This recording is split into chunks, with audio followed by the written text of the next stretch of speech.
Welcome to the Kiwimana Day. Hi everyone, it's Gary and Margaret and we are Kiwimana. We are beekeepers from the hills of the Waitakere Ranges in West Auckland, New Zealand. Our podcasts are about beekeeping, gardening and a bit of politics about environmental issues and that kind of thing.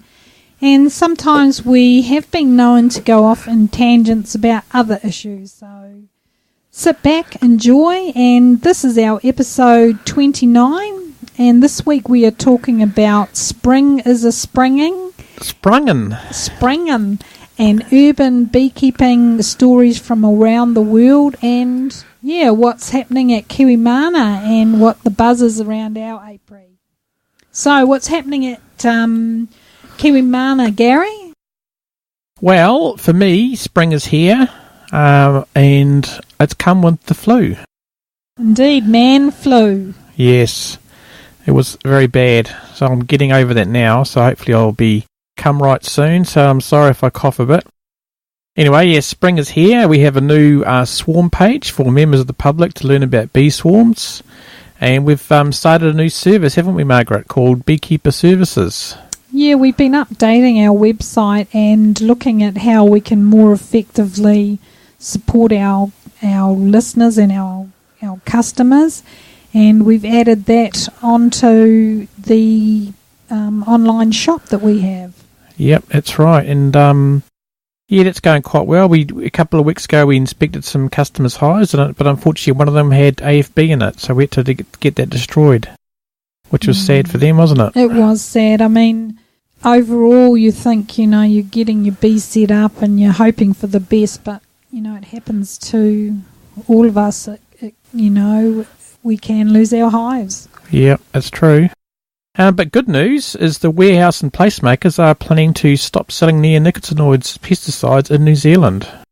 Oh, this is awesome. Good on your warehouse and good on your placemakers. Yeah, that's fantastic. Absolutely awesome.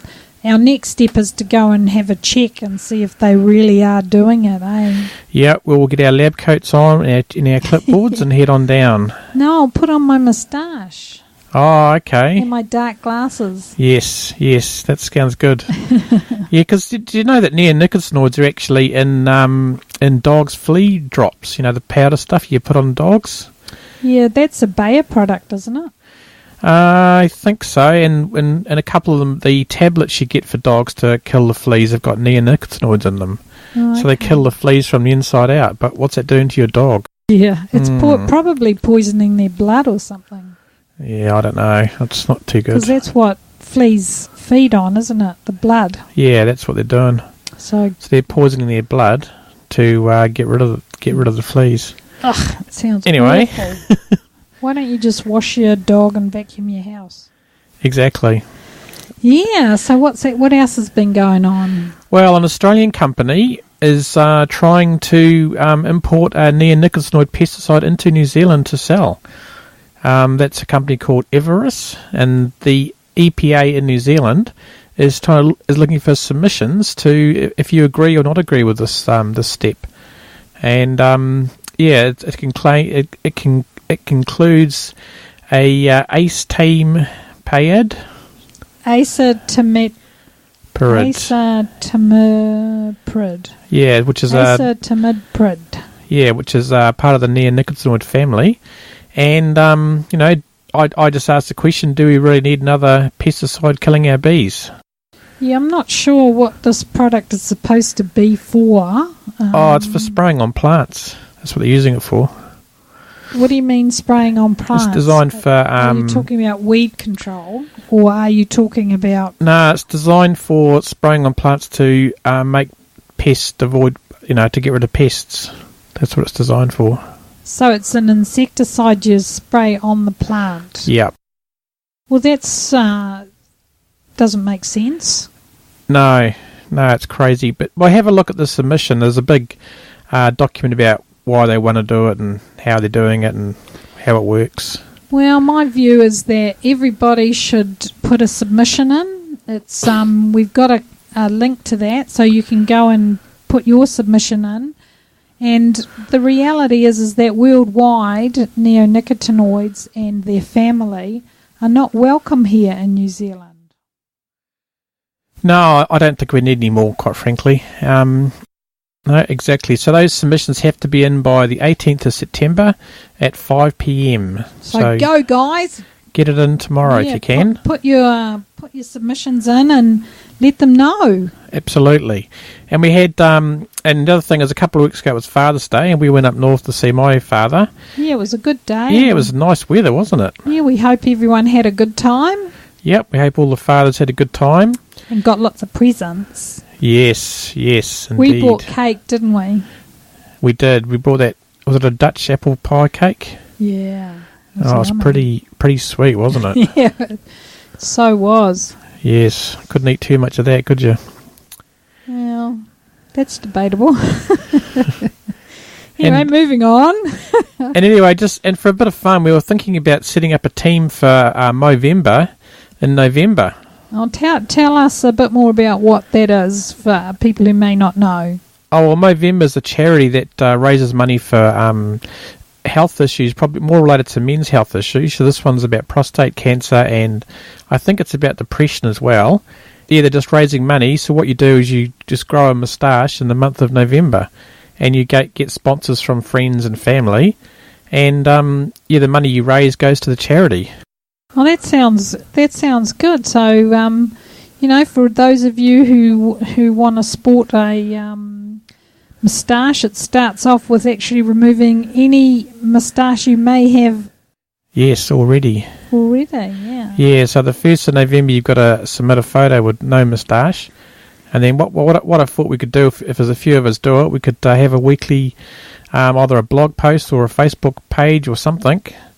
And we'll just have a bit of fun. Just to let you know that I'm not going to be doing that, but well, I will certainly support you in your endeavours. Well, let's see if anyone else is keen to join me. Yeah, I'm not doing it by myself. Well, just email us. So where would they get in touch with you? Well, they could email me at gary@kiwimana.co.nz. That would be awesome. And while we're talking about links, the show notes for this podcast are kiwimana.co.nz/29. And so awesome. what's been happening with you this month, Margaret? Well, we have worked hard on putting together the start of the bee season and getting some information together.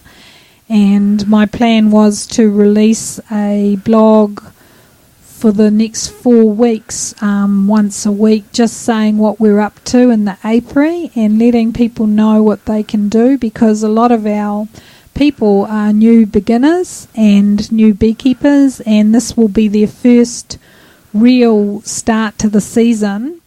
And we're just going over what needs to be done, the sort of things that you need to be looking for, and what you need to do. So hopefully we can get you off to a good start this season, and that there's information in there that will be helpful to you. And we also talk about some of the products that we make, and how to use them. And basically we will promote products that we've field tested and found them successful. So there'll be information about that as well. And we also have been working on our online shop. I've been building beehives and hardware in the workshop, and that's been going good. And next thing is to start growing more bees, so we're looking at splits as well. And we've had lots of customer orders that we've just been working through, and thank you everyone who's placed orders with us. We really appreciate it. And thanks everyone, it's been great. It helps us do our beekeeping, and we're very grateful for that, and then we can give back to the community, like with our swarm collection through the local council and our bee club. So we do some things that just help the community and help the bees. So, yeah. Yeah, absolutely. And what happened last weekend? Last weekend we actually had a group of people come to the apiary. I did some demonstrations on some products that we have and our Kiwi hive tool that we use and is very, very useful. And also just did a demonstration about wiring up a frame and how to make it nice and tension-wise very strong and enough so that you can play the note C. Yeah, that's good. Well, I think it's C. Anyway, it was. So do you play a song after you've wired the frame up, or do you just play the single note C? Just check the single note C. Oh, okay. I'd really be interested to get one of those guitar tuner things and see what note it actually is. Oh, well, I've got several. If you want to borrow one. We'll have to do that just to see. It was just a bit of a laugh to hear the sound of the wire before the tension. Yeah. And then after the tension, it just sounded so good. So. And I need to get a sign for the workshop that says "No stairway." You know. Indeed. Do you remember that scene from Wayne's World? Absolutely. And moving along, Gary. Okay, sorry, reminiscing about my youth. Wayne's World. Yeah. Okay. Queen rearing. One of the guests these were a group of Korean visitors, and one of the visitors had been involved in beekeeping all his life, and his family, a few generations had been doing beekeeping, and he did a demonstration on queen rearing and how to take eggs and put them into queen cells. So that was a lot of fun. We've been just, monitoring that. Unfortunately, I think we squashed a few, and inspecting the hive, unfortunately, none of them took, so we didn't do that too well. So I'm still going to be practicing that, and I'll keep you posted on that one. Yeah, that'd be good, because we need some queens, don't we? Yeah, I want to learn. I just want to learn about how to do that so that we can produce some more queens from our genetics that are, the hives that are doing so well. And we've got one hive there that's a great honey producer, great layer. They have really good bee hygiene practices in the hive, and she's an awesome queen, and we've split from her before, and she's produced really good hives with really good quality. So this is our third season with some of these ones, and really proving strong. So yeah, cool. It's all good. Okay, should we have a bit of a blog recap? Oh, okay, yeah. Yep. Start with the visit to the Franklin Bee Club, which is frankly our best bee club. Had to do it. Had to say it. Yeah, probably true. Yeah.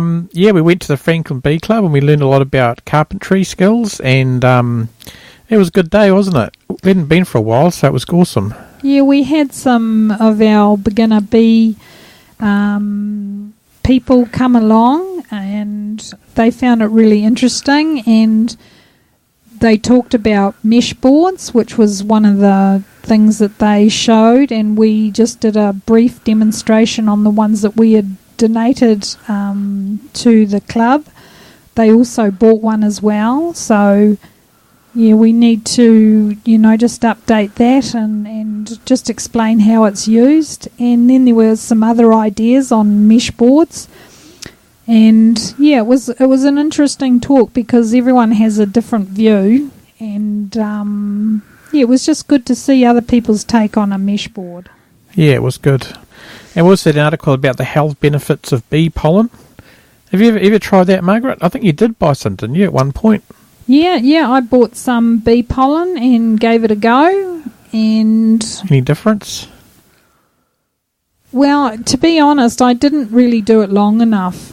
Oh, okay. Okay, I think it's something that, because I actually eat the honey, and our honey is a very strong Manuka honey, so I have always, just taken it straight from the jar for, from what we've taken off our hives. So bee pollen, I don't have any allergies or anything, but they say that having bee pollen helps you build resistance, so that's what it was for. But it's better for someone who's prone to allergies, I think, to try it rather than me, because I don't seem to be, you're very lucky, susceptible to that kind of thing. Didn't we get some good feedback from one of our someone that had tried some of our honey and it helped their hay fever?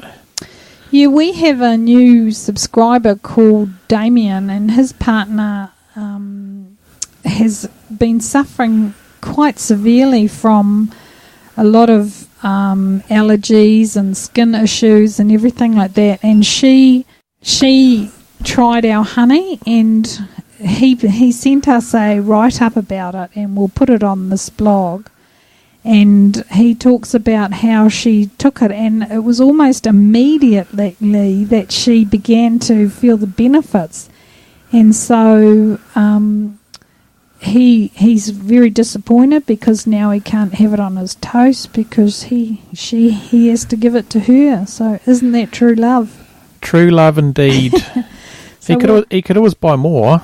That's right, but with kiwimana, our job is to grow bees, not honey. So yes, this is true. Most of our honey we just sell to a few friends and associates, and the rest of it we keep here because Gary has an addiction. Indeed, I do. And another article we did is how to use a queen excluder. Yeah, helpful. That was good. It's often a question we get asked by beginners, so that's a good one. It's been quite popular. And what's the main objective to using a queen excluder? Well, the main objective is to prevent the queen laying in your honey boxes. Absolutely. What else can you use a queen excluder for? Well, you can use it to split hives. Yep. And you can use it to strain cheese. Okay, and can you do a jig on it as well? No, you'll probably break it. Indeed. Anyway, no, we just talk about the two main uses, which is excluding the queen from the honey and splitting hives. And you can also use them, they call it a queen includer, which means you put it above the baseboard and then put the first box on top of that so the queen can't get out of the hive. Okay, well, it's from my understanding, the queen would only leave the hive under two circumstances, and one would be to swarm. Yeah. And the other one would be to mate. That's right. So they do that in in hives that are in the central business districts, so the bees don't swarm. Okay, so that's actually another handy hint that you've shared with us, Gary. So that's awesome. Yep, no worries. We're full of handy hints. That's it. And our fourth blog thing we'll talk about is we had a chat with Robin Bedard from Canada, near Montreal. And that was an interesting talk, wasn't it? Oh, absolutely. He talked about mesh boards, didn't he? And in Canada, what are the temperatures there over winter? It gets down to -40. Oh. I know. Anyway, did you see the photos of his hive? It had about 3 feet of snow on the top. Yeah, that was really good to see, his photos, and there was one of the bears and... Yeah. Oh, yeah, there was a bear trying to eat his honey extractor, or wax extractor. We're just so lucky we don't have bears here. So no. Pretty lucky. We just have possums. Those mesh boards, he said he leaves them on in that 40 below, so... He does. We did have a couple of questions when we went to the Franklin Bee Club about the bees getting too cold with mesh boards. But the one that we have designed it's actually got 3-sided protection, so it's not like the wind's going to blow through there extremely, because you've got 3 sides protected, And also with our ones, we created it so that you can put an inspection board in, and you can use that for obviously inspecting your mite levels or what's going on in the hive. But also if you feel that it is a bit cold, you can slide the inspection board in and seal off the bottom of the hive. I don't think it ever gets too cold here, not negative 40. No, but we get a lot of rain, so when we first started using it, it was great to stop the splash up, but now we put our bees up 20 to 30 centimetres off the ground. So the need for putting those inspection boards in over the winter or the rainy season is not as necessary as it used to be. And the other good thing about our inspection board is it actually encloses the hives. It basically effectively makes it like a solid bottom board, and that's useful when you're doing treatments like Epilife VAR, or you're using oxalic acid. Yeah, like you're vaporising, that's it. Yeah. So it's really handy, and we've designed it so you can access it from the back, so you can basically do some mite counts or see what's going on in the hive without actually getting in the way of the flight path of the bees. So it is quite a handy tool. So check out our website about that one. Absolutely, and we'll just get into the news after this musical bumper.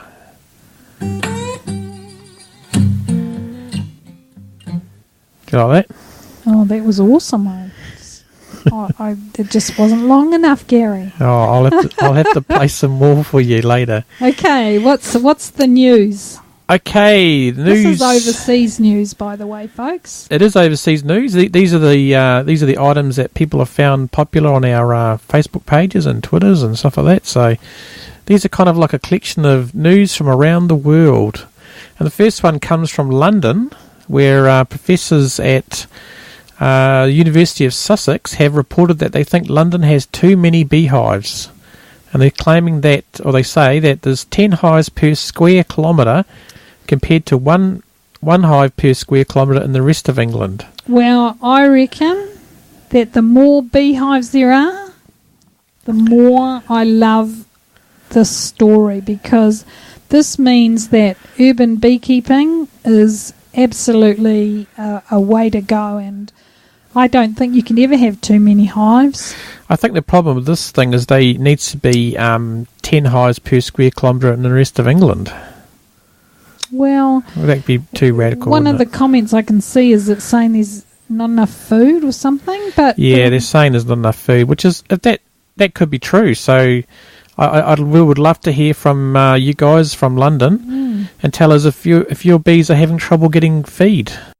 This one is this is a story because you've talked with, what was it, Emily? Yeah, we talked to Emily and Emma.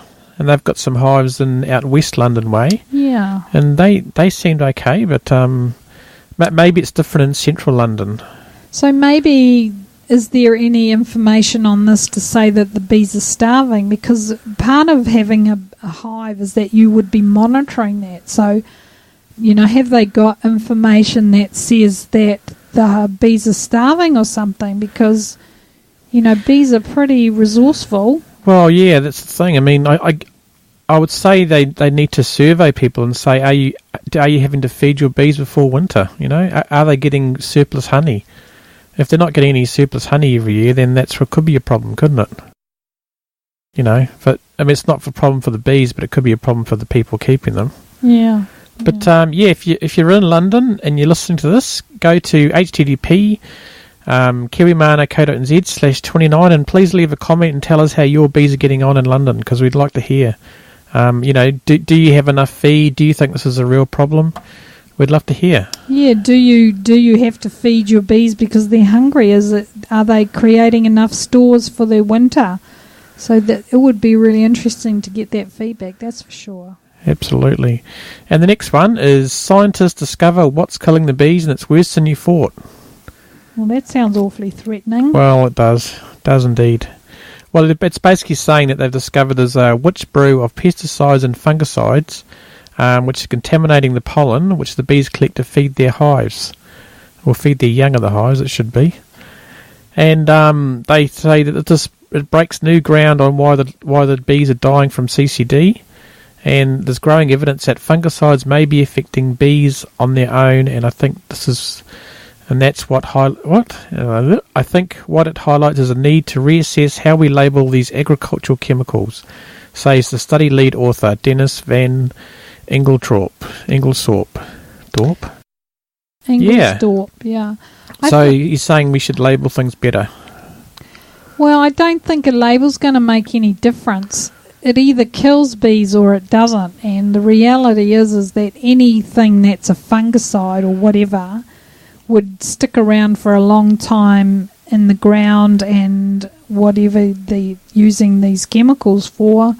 So, the pollen is a food source. So if you keep spraying the food source, you're going to kill bees. You're going to kill other pollinators and, even birds.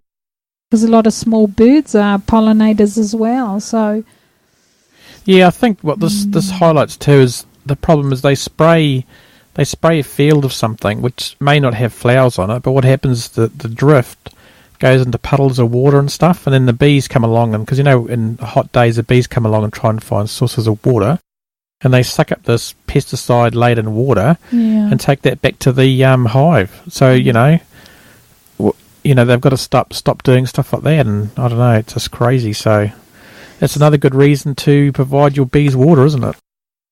Indeed. I think that people forget about that, that they don't have a water source near their hives, because often the bees are so knackered after going out all day, they want to go and have a big drink. And we have got some water dishes that are a light blue colour, and they absolutely just hone in on that. So, but my concern is this colony collapse disorder issue has been going on for a while now, and the reality is, in my view, is that the bees are just disappearing. They just disappear, and where are they going? Well, I think what's happening is it's disorienting them, and they can't find their way back to the hive. So that's what's happening. They're just dying out in the field, aren't they? Yeah, but don't they come back and the queen's gone too? No. Usually the queen's still there with a few nurse bees. Pretty unusual for bees to just all disappear. Yeah. No, it's not good. It's not good at all, and I think that a bit of common sense and logic says to me that the environment is not good for them, and the bees have left. Yep, absolutely. And speaking of environment being bad, we've got a good trap here. Grandpa's Kips Surefire Yellow Jacket Trap. Yellow jackets are not a term that we use for them, but they're called the wasps. They're called German wasps or common wasps in New Zealand, and you can determine which is which by the pattern on their abdomen. Yeah. So this is an interesting trap where you hang a chunk of raw fish above a basin of soapy water, and I think the wasps try and land on the water, and because it's soapy, they break it, and they actually drowned. Yeah, good stuff. We hate wasps. So we should give this a go in the height of summer, see if it works. Yeah. They're an exotic pest here in New Zealand, and they are absolutely vicious. And I was out there yesterday, and there was half a bee struggling and fighting, and its abdomen had been cut off by this wasp, and as I went down to have a look what was going on, the wasp disappeared, and all there was is this head and these few legs. Oh, really? It was awful, and I thought that, these guys are vicious, and if they're eating the bees now, they obviously need protein at the moment, so they must have a lot of growing. Well, we'll try this raw fish idea then. Yeah. Well, I just think the vacuum cleaner is the best idea. Oh, it's very labour intensive. No, it's not. You just sit down in front of the hive and have the vacuum cleaner on. We all don't have that much time, Margaret. Oh, well, some things require time, and you just need to, work out the long-term investment that you'll have from getting rid of 1,000 wasps. Indeed. I'm more of a set the trap kind of guy and wait for the trap to do the work. Yeah, okay. And speaking of doing the work, the next one is a drawing the comb downwards. This is a video from Gaia Bees. Gaia Bees. This is a great video. Gaia Bees. And this is a great video, and I think were you watching it again tonight, were you, Margaret? Yeah, I really love Gaia Bees. However it's pronounced. They have got some awesome stuff on their site, and the things that they are doing is just awesome. They have designed some really cool beehives, and they hang them up like the old-fashioned, and they look like the old-fashioned skeps. And yeah, they've got a lot of videos on their website that you can go and have a look at, and it just reminded me doing this one about in the hollow of the tree, is that when we put some frames in the hive without any foundation, they do exactly the same as what is showing in the hollow of this tree. So check out this video. They have done some fascinating things, and I think it's well worth a look, guys. Have a look at this website. They have got some awesome stuff going on there. Well, that one you can actually play straight from our blog page, so you can go to awesome kiwimana.co.nz/29, and you can look at that. It's quite cool. Even easier. Yep, absolutely. So what's this other thing about a report about honey from China? Well, this one here, contaminated Chinese honey pulled from UK shelves.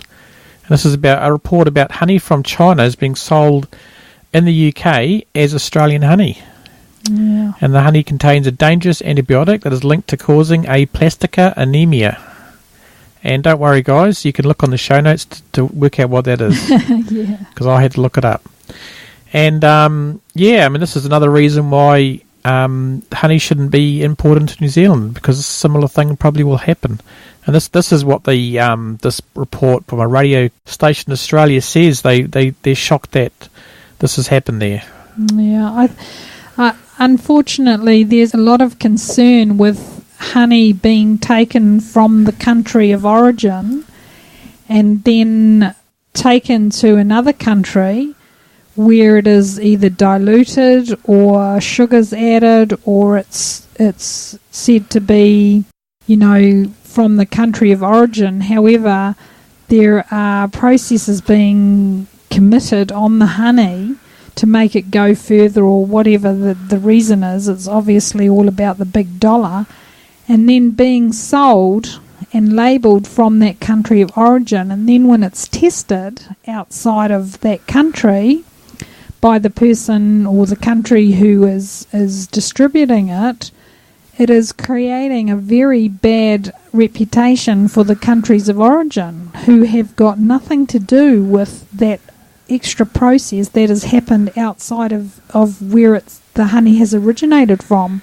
Yeah. And it's absolutely trying to discredit those countries, and it's not on, and we don't want anybody else's honey coming into New Zealand for all the the risks that are involved, and our honey is the best in the world. Yep, I think so. Well, so if you get behind the New Zealand Beekeeping Association, because they've got a campaign to stop importing honey from other countries, so get behind that, guys. Yeah, I think definitely, and the Ministry for Primary Industry needs to know that we have got the best quality honey, and why risk this area of agriculture or honey production by allowing other countries to bring their product in when we have got the best product. And if you ruin that market, then you can't go back, and we need to love what we have and honour it and look after it. That's the bottom line. Absolutely. And moving along, we've got a Joe Saber from Hampton, a Hampton beekeeper told to remove hives. He got a letter to say he needs to remove his beehives from Hampton in Pennsylvania. And apparently the township's zoning laws list bees among farm animals prohibited in residential districts. Yeah, this is interesting because, I've worked in local government, and it appears that through a lot of the management of farms and animals and, bees and wasps and everything, they sort of put everything into one big lot. And bees have often been classed as under farm or animals, or in New Zealand some of the councils put them under pest management because of the swarming side of things, and then they don't know how to manage them. So it's really interesting to see that even in Pennsylvania that they are treating them, the same way that they would in some of the councils here in New Zealand. Yeah, it's true. It's not good, and bees should be, looked at separately because of the issues that are facing them, and they need to be managed better by local councils as far as I'm concerned. And because they're lovely. Absolutely. And the council there, or the Hampton Township, is saying a petition was required. And on the August the 28th, in a standing room only meeting, Joe actually submitted a petition with 526 signatures. Well done, that's awesome. That's great, isn't it? Yay! So stuff's happening even before we talked about it. Yeah, so they got a result on that. Good on you. Well, they haven't got a result yet because the council is still thinking about it. Well, I think the result is that there's 526 people that support this, going, that the bees should be looked at differently, and it has to, create awareness with the council that, bees have to be looked at differently, and that people should be allowed to keep bees. Absolutely. I wonder if everyone that listened to this podcast sent them a letter, would that make a difference? I think that it would be awesome. It would be, wouldn't it? Yeah. So if you've got the time, send the Hampton Township a letter. I'm sure you'll be able to find their address on their website, and that'd be great to hear. If you get behind that and do that, leave it on the show notes. It'd be awesome. Yeah, I think it might create awareness, over there that we do. Everybody all over the world is really trying to create a change for the bees and how bees are perceived. So, if you can and you want to write something, yeah, go for it. I think it can't hurt, that's for sure. Absolutely. And our final news story this week is sick bees buzz off for the greater good of the hive. Yeah, this is saying that honeybees that are infected by known parasites appear to leave the nest voluntarily, usually to never to return for the greater good of the hive, according to a new study. And this is the saying that if bees are sick, they kind of leave the hive and don't come back. So that's sad, but that's I've sort of known bees do that for a while, but it's been proven now in a study, so that's good to see. So you can read that in the show notes. Yeah, that's that's sort of something that we've been aware of, that, if a bee isn't well, it won't go back. Maybe that is what happens, to a certain degree with this colony collapse disorder, that the bees are just not going back, or maybe they're just so affected by the chemicals that they just can't go back. But this is something that bees do, and it's because it's their overwhelming instinct to protect the hive. So absolutely sad, but Yeah, okay. Well, let's have a musical interlude. Then we'll be back with a question from you. Okay. Geez, that was quick. We're back. And So when you say questions from you, where have these come from, Dale? These have come from people asking questions on our website and asking questions. Great. So someone asked, what do you look for when you do an inspection? What to look for, okay. And I thought this would be a great blog post, which is coming soon. I've just got to get some photos for it. And maybe we could talk about those. I think there's definitely 4 categories of things you need to look for. Should we just talk about that? Yeah, let's go. Okay, I think the first thing is signs of diseases. That's either AFB, varroa mite infestations, sac brood, any kind of diseases you've got in your local area. Yeah, PMS. PMS, yep. Chalk brood. Yep. So look for diseases and see if you can remedy them. If it's AFB in New Zealand, you'll have to destroy your hive, unfortunately. In one of the blogs that I've just recently done, I've quoted you, Gary, on this, and the thing that you said, and it stuck in my mind, is that when you become a beekeeper, you need to know what looks normal and what is normal and what is going on in the hive, the behaviour, the look of the bees, how they're doing what they're doing, and if you know what's normal, then when things aren't looking too good, you'll be able to pick that up. So that's one of the handy hints that Gary's, passed on, and it is. Know what is normal. Yeah, absolutely. Yeah, I think the good thing to do is every time you check your hives, you're looking at them and look at what new comb looks like, and just look at how it looks after a few weeks, and just see you work out what normal is, and then once you've worked out what normal is, it's easy to spot diseases or any issues. Yeah. Even if it's something you've never seen before, because a lot of people don't see AFB ever, do they? No, that's true. I mean, the thing is that you need to go and educate yourself. You need to read the books that are specifically about disease. Also, if there's any courses that you can take and you can become more educated that way and get yourself certified for disease recognition, those are the kind of things that will make you, a stronger beekeeper. Absolutely. One of the things to do with diseases is that a lot of people keep comb for a long time, and unfortunately with the comb and the varroa issue, the fact that the varroa spread viruses is that those viruses will sit in comb, and as you see the comb get older and older, it gets darker and darker, and that's because there's lots of layers of the previous bees just building up in there, and that's where a lot of viruses can be stored. Yeah. And so you really want to clean that out as much as you can. And those layers contain fecal matter too. Yeah, and waste and that kind of thing. And you might have got away with it, before the 21st century, but you won't get away with it now. And those are the kind of things that, you just cut out that comb, put some new foundation in, and let the bees draw it out and have fresh comb. Brood, you always know where they've been laying. The brood cells are always darker. Yeah, true. So that is where diseases are housed as well. So, keep an eye on that. Yep, and the next one is enough stores. Make sure your bees have got enough food to get through the next while.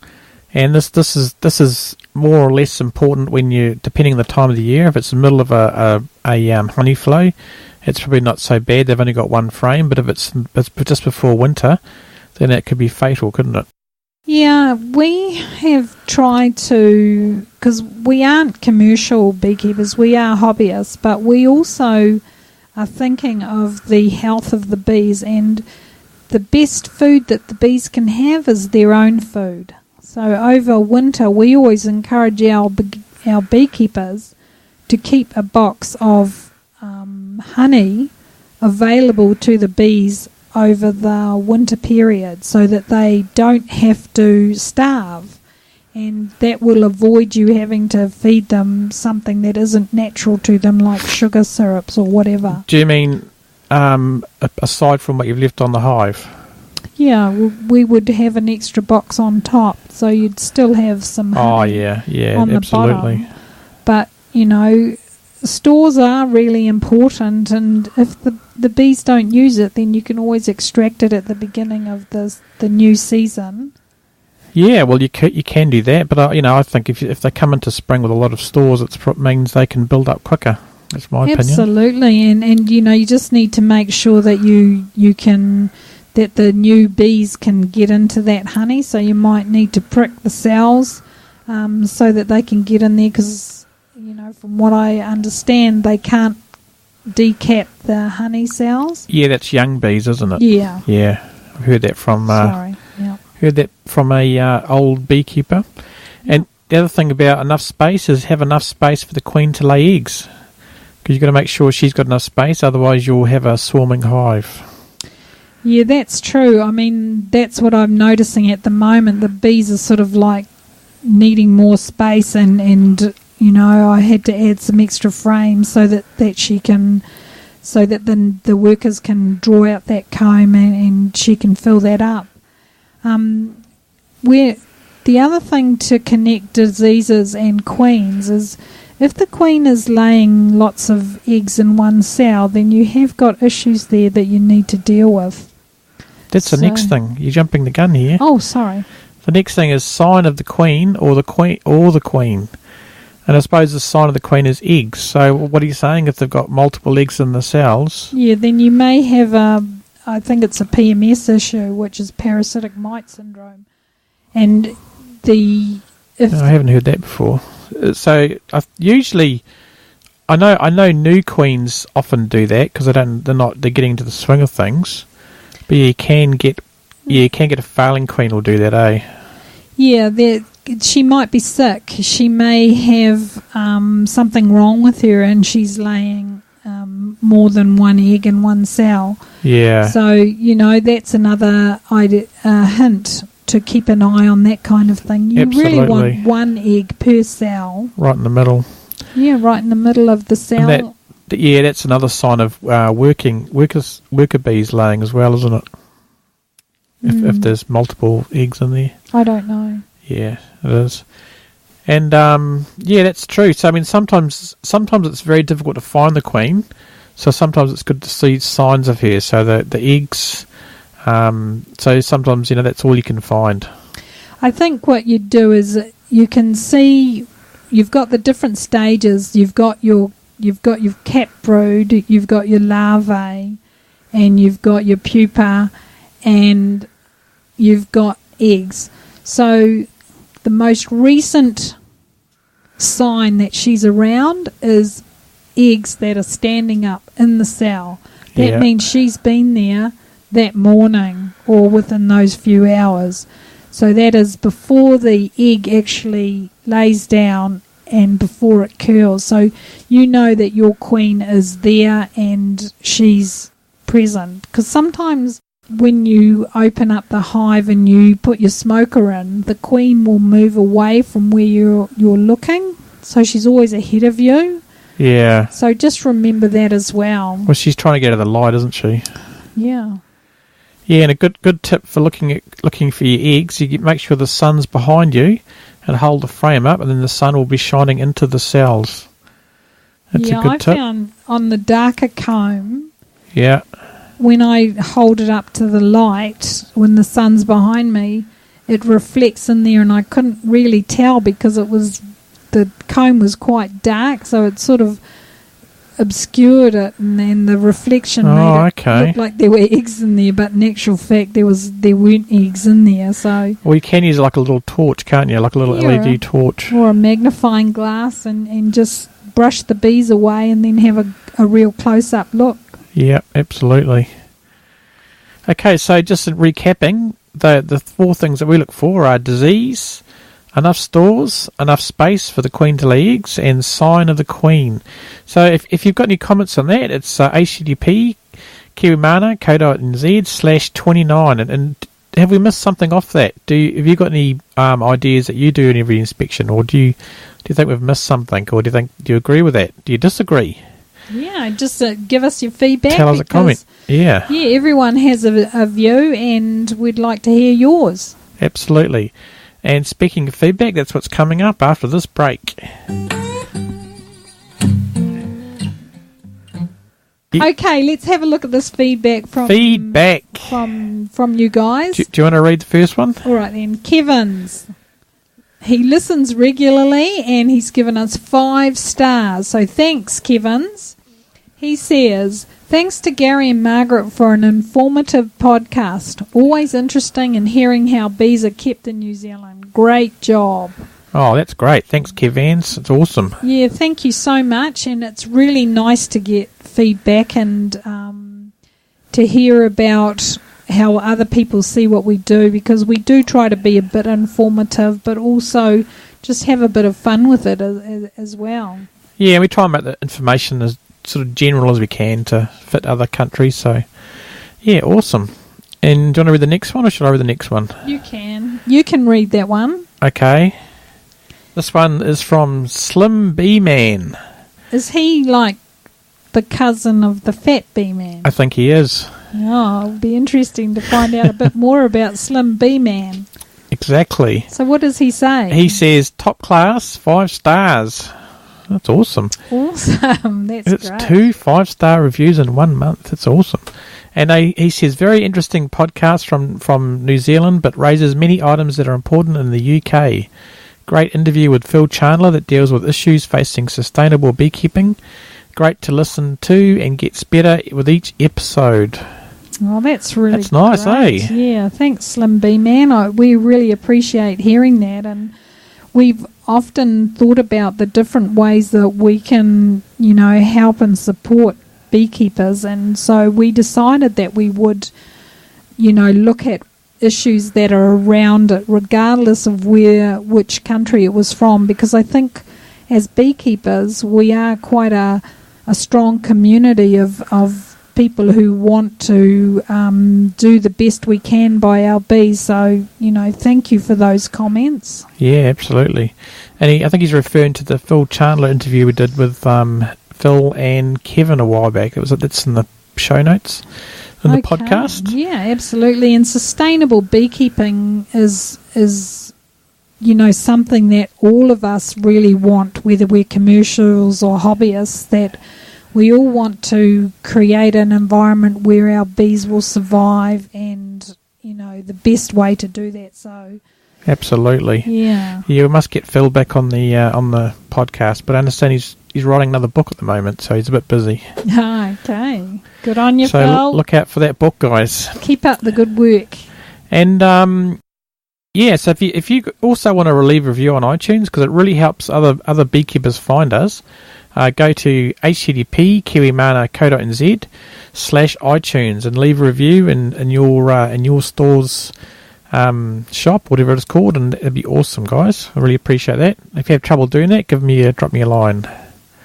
And while we're talking about that, our contact details. What's our website address if people aren't listening to this on our website? Okay, it's kiwimana.co.nz, and you can email us at info@kiwimana.co.nz. So, yeah, anytime you want to drop us a line. Yeah, that's fantastic. We'll be there, and we'll listen, and we'll do our best to help you out. Yep, and just recap what's coming up at Kiwimana. Well, we've got an interview with Matt from England, Matt Brake from England, and he's the beekeeper. He's the guy behind the Beekeeper UK blog. So that's an interesting talk. That'll be good, yeah. Yeah, that's coming along. Getting the little owls in the back there working on it. Indeed. And next one is how to light a bee smoker. This is very handy, but I think there's a bit more to it than that. Well, we've got maybe we should retitle it How to Light a Bee Smoker and Keep It Lit. Maybe that's better. Yeah, keep it going through your inspection. Yeah, exactly. So good luck with that one, Gary. No, it's all good. I think we might do a YouTube video on that one as well, because it might be easier to show people than tell them. So we'll think about that. And there's an interview with Paul Barry, and Paul Barry's a great guy. He's an organic beekeeper, and he's actually a commercial beekeeper, so it can be done. And we know a few of them in New Zealand, and it's... So he's going organic, is he? No, he is organic. He is organic. Yeah. Okay, awesome. And that's he runs, what we like to hear. Yeah, he runs a meadery as well. He makes honey mead, which is very nice. So if you ever see Sting mead anywhere, that's Paul. Ah, yeah, he's got an awesome logo too. It's really, when I looked at it visually, it's got a good impact. So yeah, check that out when it comes through. You'll really enjoy that one. That probably will be next week, I think. Okay. The little owls have told me. Yeah, he's also the guy that had those square honey jars. Remember we got them from Century Honey? Yeah. They were funky jars, eh? It's cool. Yeah. Okay, yeah, I like them. And another one we're doing is sugar shaking bees, another way to count mites. Wouldn't it be better to call it sugar shaking bees, another way to count fleas? Because it would rhyme. Oh, okay. But it wouldn't really be relevant, would it? No, we're definitely dealing with a mite situation here, not a flea situation. That's true. So, yeah, that's coming up.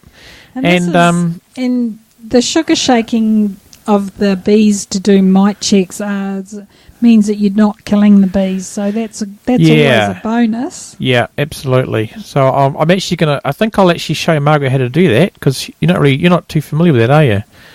So maybe I could show you, and that could be the video we could do. Okay, we can work on that one. We'll work on that. We're also going to be doing more blogs about our activities in the apiary, and the things that we'll be doing in the next, few months. We'll be just blogging about more of that. So, if you want to find out what we're up to here in New Zealand through our season, just follow those blogs. Yeah, awesome. And the way you can do that is by... Yeah, would you like to get an email telling you when we publish new podcasts and blogs? I certainly would like that. Yeah, I mean, it's a free thing, and we share as much information, and you can subscribe to that on our front page. Yep, or you can go to http://kiwimana.co.nz/sign up. Yep.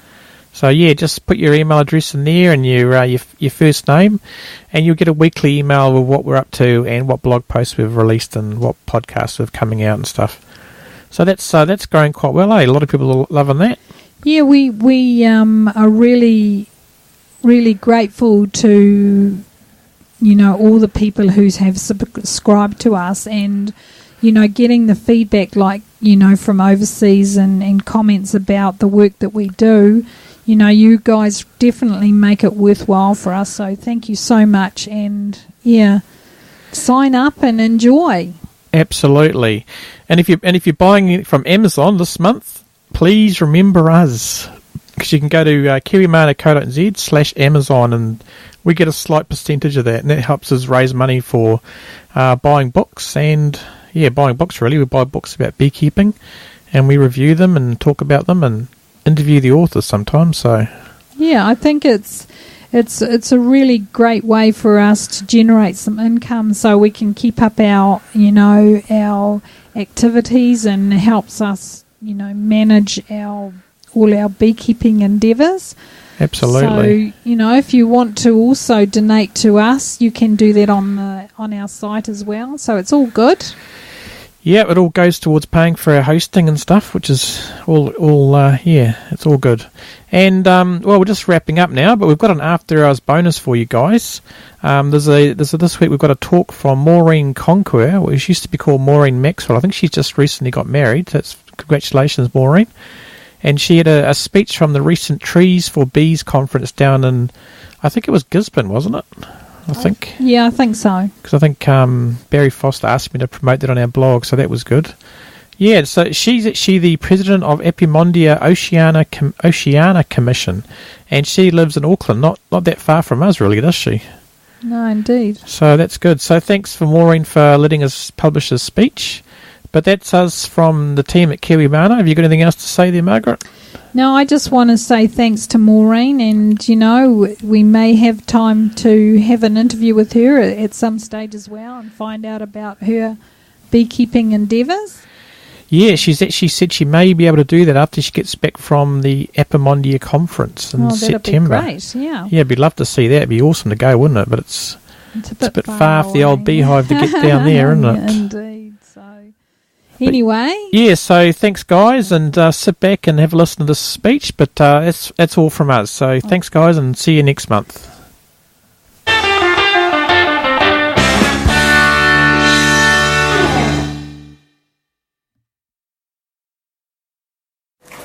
Hi, good morning, and thank you very much for welcoming me here today.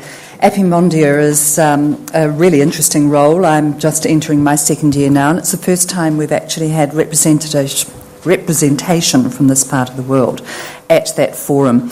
We have over 120 member countries, and it's the United Nations of Beekeepers Associations, and I sit on a board there of 14 reps from around the world, and we try and nut out what we can do to help the industry be industry worldwide. So my colleagues are from as far afield as sort of Ethiopia and Vietnam and many European representations there. There's the States, so say sort of Argentina, Brazil, from all over the place, and we sit around and talk about lots of issues, and certainly the colony losses has become a major issue over the last few years. So I'm just back from the Ukraine, and we're keen to ensure that we put our scientists in touch with what's happening around the world, because they've got much deeper pockets than we have, which is rather nice.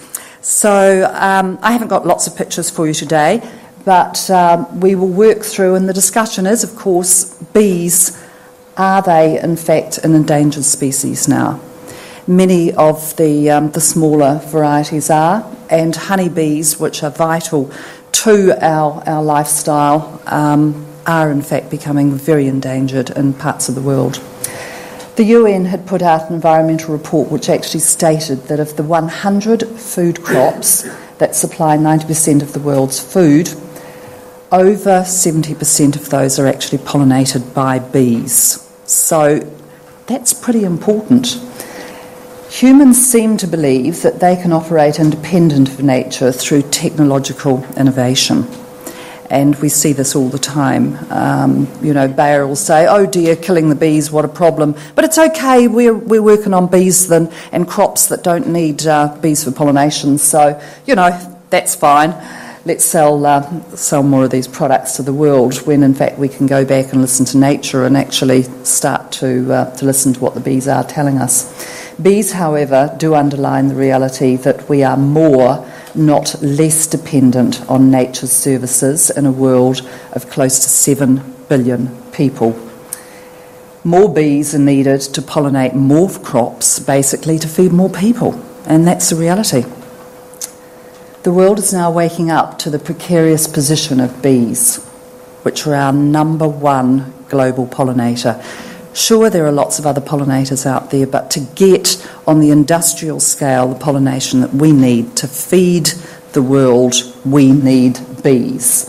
And certainly there are many amazing initiatives worldwide as people are working with councils, community groups, businesses, schools, universities, scientific institutions to realise ways to combat not only the concrete jungles, but those green deserts that have been produced out there by the large food industry, and by so many areas that have just gone through and taken away a lot of the natural habitat, whether it's the councils that used to mow to keep everything nice and tidy. Now it's sort of quicker and easier to go and spray down all the sides of the roads.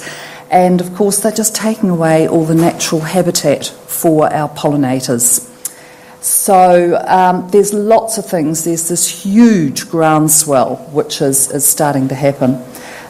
Just talking back about some of the things that Apimondia is doing, they're working with FAO to coordinate assessment into the status and the trends of the pollinator decline. And with anticipation, we are all waiting, of course, to see what happens in Europe at the moment over the EU vote to ban the nicotinoid pesticides. Communities everywhere are rallying to help save the bees, which is really heartening. Talking to my colleague in Europe last week, he says that in the current year, again, it's 40 to 60% bee colony losses, which is pretty amazing. I mean, if a farmer down the road said that he lost 40 to 60% of his stock annually, well, you can imagine it, all hell would let loose. But beekeepers have this ability to bounce back, to split and struggle on through. But these sort of figures are happening in areas all around the world. We want to make sure that that doesn't hit here, and we have that ability to do something about that. going back, Barry talked about, what we're trying to estimate its worth to the New Zealand economy. The latest figures on global economic benefit of pollination amounts to $402 billion Kiwis. Pretty amazing. So, bottom line, it's about money as well as our lifestyle.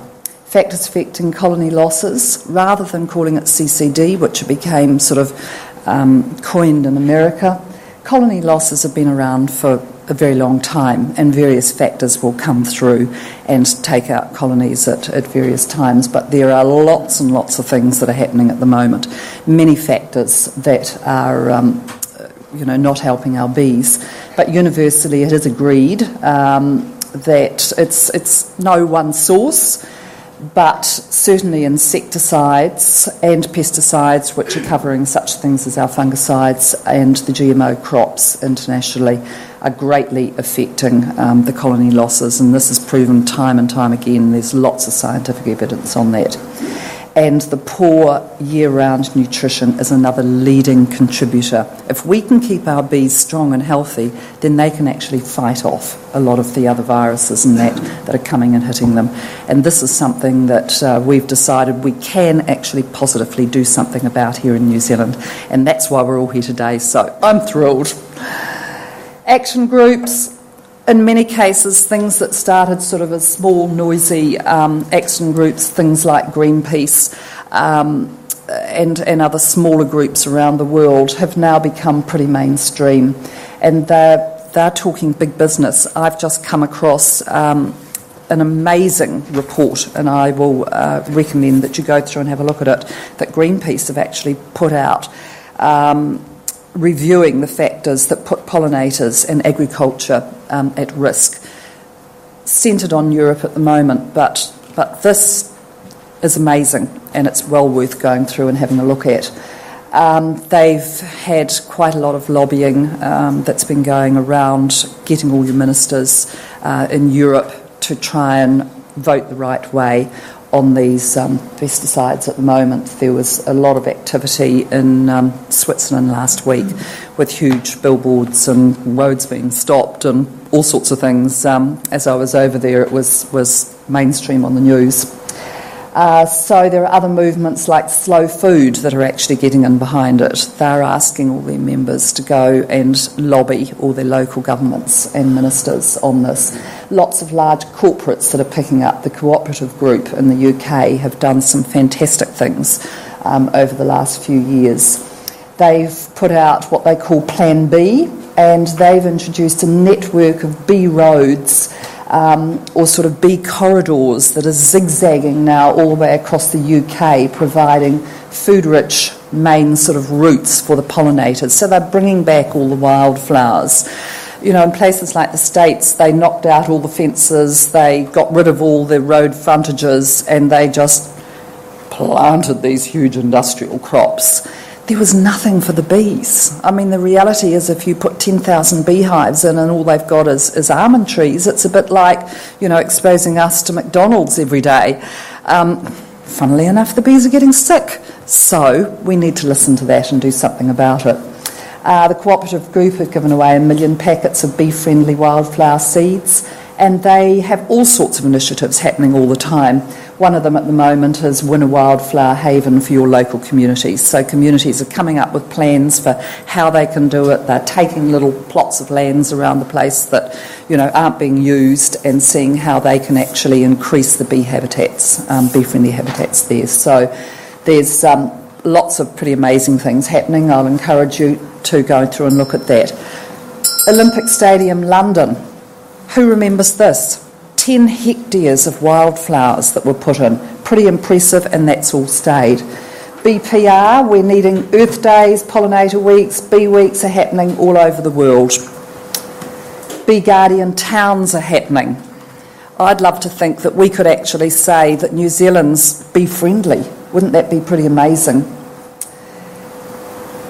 Some websites I recommend. Have a look through here, there's hundreds of them.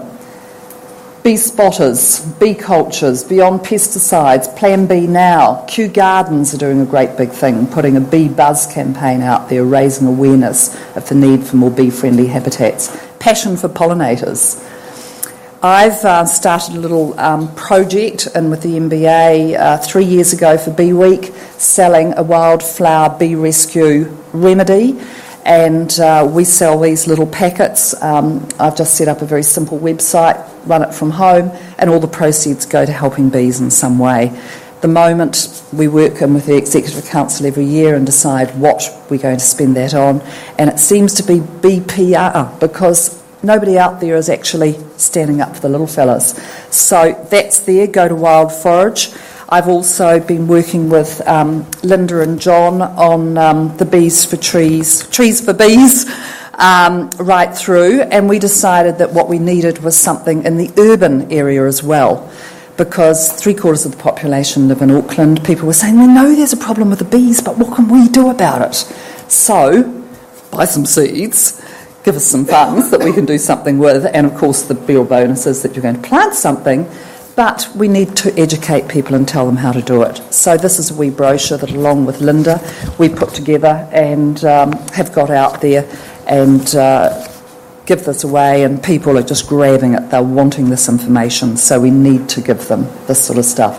We need to create a big buzz. We actively need to encourage all our councils. I've been pressurising Auckland Super City Council. In fact, I own 2 beehives on the Auckland Town Hall, which are our sentinel hives there, trying to keep a close eye on things that may be imported.